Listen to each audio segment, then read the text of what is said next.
Good morning. Today we're going to cover one of the biggest root issues of all types of chronic illness.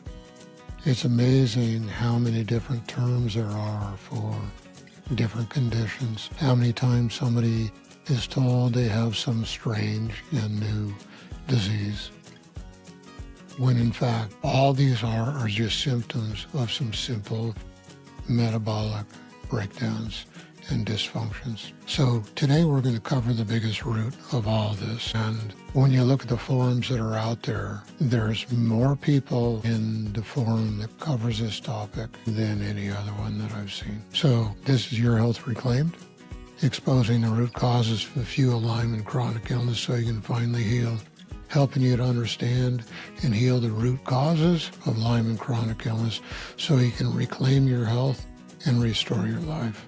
I'm Dr. Brad Montagne, veteran functional medicine doctor.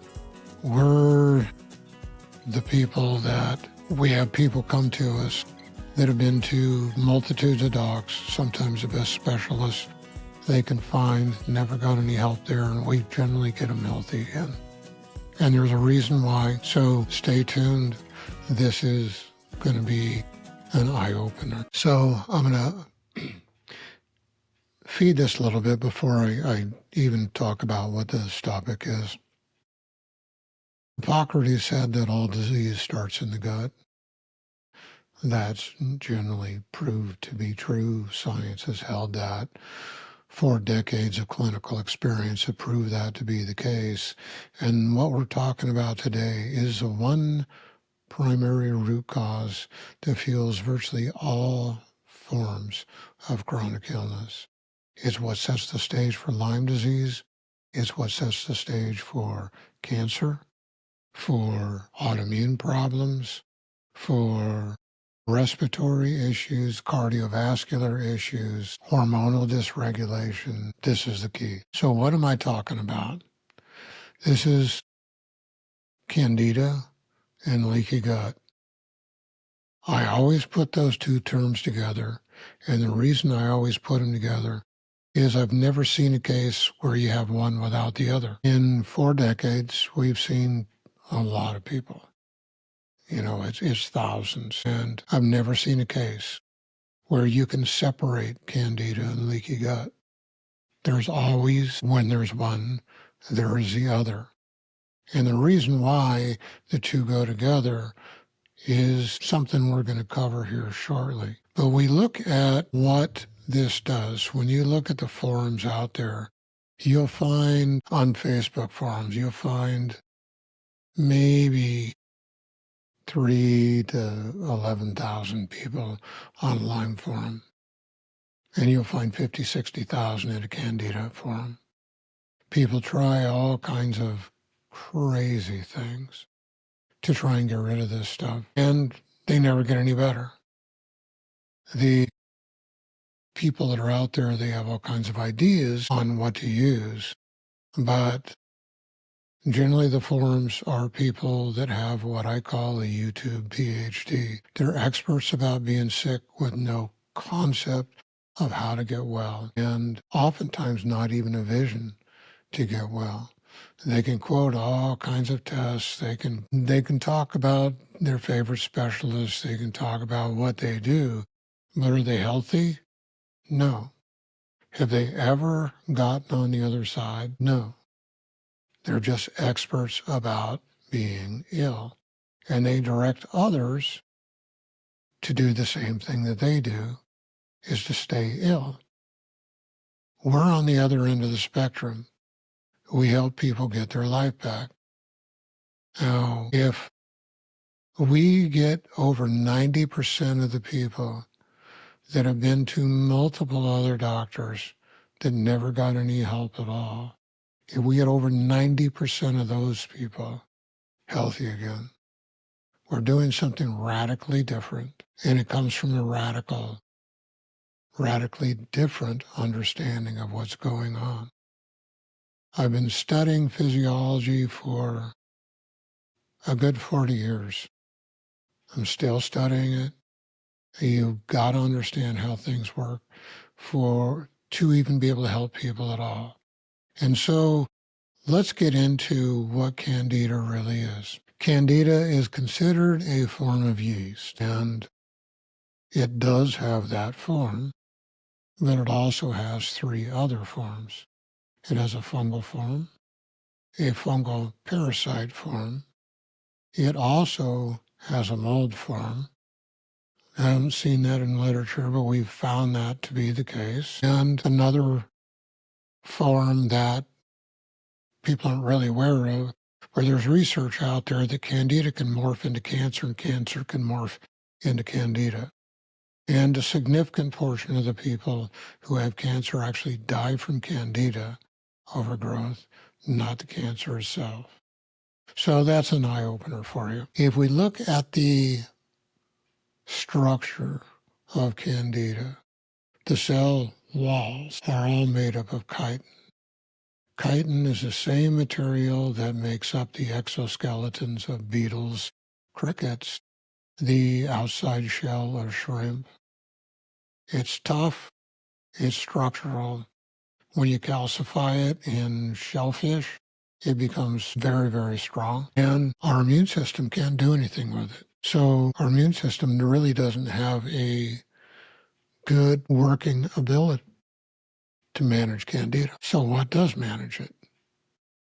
When you look at our mucous membranes, they all have microbial coatings on them.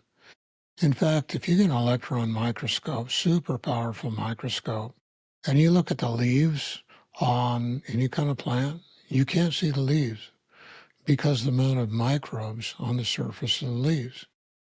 Microbes are everywhere, and they aid every living thing with critical aspects for them to be able to live. Candida is always a part of that microbial coating. It's called the flora inside of us, and it is the healthy flora that keeps it in check. It has the enzyme ability to break down the cell walls of Candida. It has inhibiting factors that make it so it can't grow, much like antibiotics are inside of us. And it's always the health of the microbial coating that keeps Candida in check. So Candida cannot grow unless that microbial coating is damaged in some way. And there's a whole bunch of different ways where that can be damaged. If you look at the lists that are out there, you've got several classes of medications. You got NSAIDs, those are your non-steroidal anti-inflammatories, things like aspirin, Aleve, Motrin, ibuprofen. All of those injure the gut wall and destroy the flora. In fact, every one of these mechanisms, not only does it injure the gut wall, but it also destroys the gut flora. So there's another aspect of linking these two together. So we got NSAIDs. We have antibiotics as one of the biggest ones. And the research out there shows that the medical community is completely aware of this fact. They just accept it. And they think they can clean up the mess afterwards if they're due anything, which few ever do. If the Candida overgrowth comes, they think they can use antifungals to get rid of the Candida. It's interesting because they're looking at a yeast form and throwing antifungal medicine at it. That's because it has multiple forms, as I said before. The antifungals are extremely toxic to the liver. So whenever there's a Candida infection, there's always, or a Candida overgrowth is a better way to put it. Whenever there's a Candida overgrowth, the gut is always going to be leaking, and leaking guts are always dumping a lot of toxins into the bloodstream. The bloodstream from the gut goes straight into the liver. It overwhelms the liver. We actually have 4 detox organs in our body. The small intestinal wall is 1. The colon wall is 2. The microbial coating or the gut flora is the third one. So whenever you've injured the gut wall and you have Candida overgrowth happening, you've impaired 3 out of the 4 detox organs.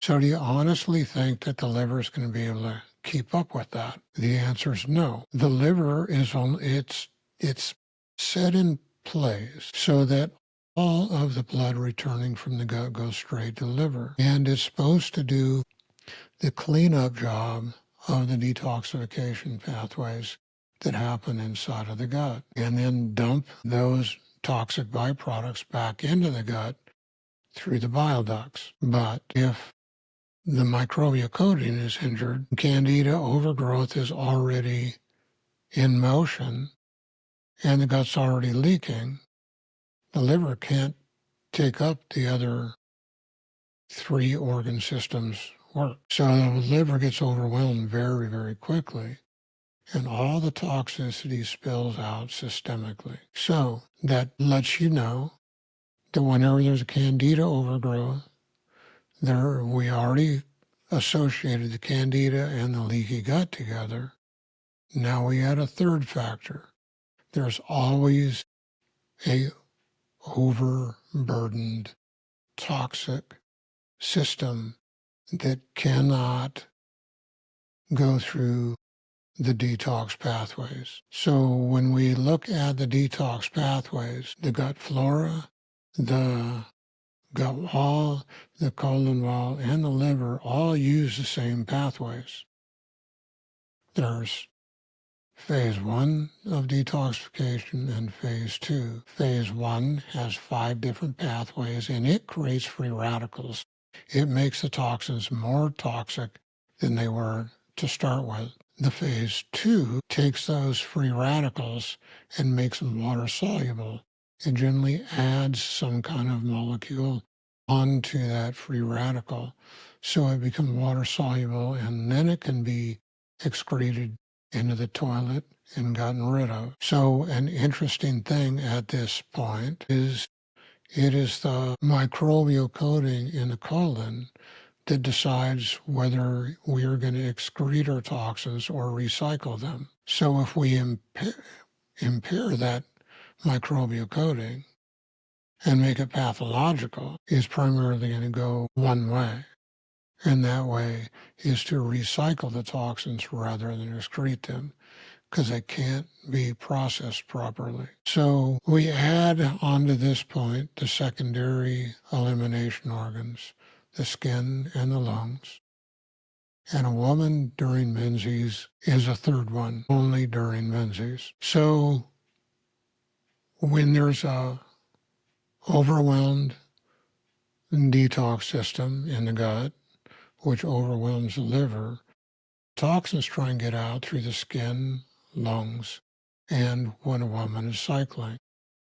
This is one part of the reason why women's cycles can be so bad, is the toxicity that they're trying to shed off when the detox pathways are not working properly creates a massive amount of irritation. And when we look at the elimination through the skin, that is the cause of almost all skin rashes, eczema, psoriasis,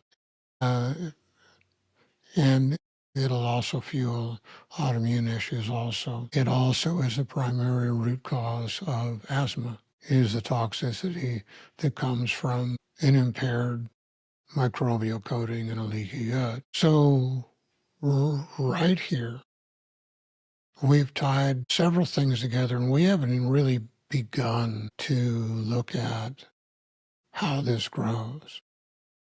We've tied Candida to the microbial coating on the mucous membranes, which that microbial coating gives those mucous membranes all their health and protection. We've tied it to the gut leaking, and we'll get in the next one on how that actually happens. With those two, we've tied that into the impaired detox pathways. 3 of those pathways are in the gut: the small intestinal lining, the colon lining, and the microbial coating.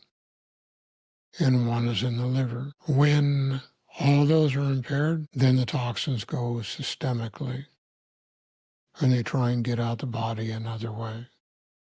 Through the skin, creating all kinds of rashes; through the lungs, creating all kinds of respiratory distress and asthma; and a woman's uterus when she cycles, which dramatically increases all the problems she has when that's the case. So this is Your Health Reclaimed. I'm Dr. Brad Montagne, a veteran functional medicine doctor, and we're going to progressively go through the stages on what Candida is and what it does. This is enough for today. We release these episodes every Monday and Thursday. Hit a like on this, share it with a friend, follow us, and pass this around, because it's your interaction that keeps us going and helps spread the word. So until next time, goodbye.